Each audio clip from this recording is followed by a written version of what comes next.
आज बिल्कुल हालिया मानसून की बारिशों और सैलाबी रेलों ने जहां बलूचिस्तान के मुख्तलिफ अजला को नुकसान पहुंचाया है, वहीं पर बात की जाए ज़िला नसीराबाद की तो नसीराबाद के भी सैकड़ों जो मकानात हैं इन सैलाबी रेलों और बारिशों से जो है मुनद्दम हो चुके हैं। इस टाइम मेरे साथ जो है बलूचिस्तान के लोग नामवर फ़नकार गुलमीर जमाली मौजूद है। इनका जो मकान है वो सैलाबी पानी में बह चुका है और घर में जो इनकी जमा पूंजी थी वो भी सैलाबी पानी में बह चुकी है। इस हवाले से इनसे पूछते हैं ये क्या कहते हैं जी, कहिएगा।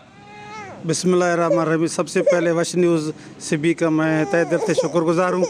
मैं बलोची सकाफ़ती सिंगर गुलमीर जमाली रबी उच्च पावर डेरा मुराद जमाली से मेरा घर है और मैं सैलाब से मुतासर हूँ। इतना दिन हो गए, कोई हाल पूछने वाला नहीं। ज़िला इंतज़ामिया की खामोशी और हमारे छोटे बच्चे बीमार पड़ गए। मैं वज़ीर आला बलूचिस्तान से अपील करता हूँ और हमारे माली तावन करें। हमारे पास कुछ भी नहीं है, न खाने पीने के लिए, ना कोई रिहाइश के लिए, ना हमें राशन मिलाए, ना टेंट मिलाए।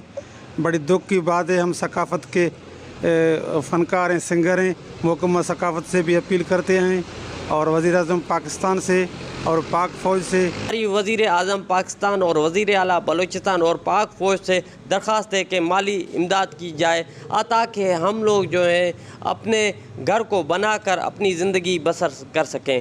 कैमरा टीम के साथ रिपोर्टर ज़हूर मक्सी, साथी रिपोर्टर यार अली के साथ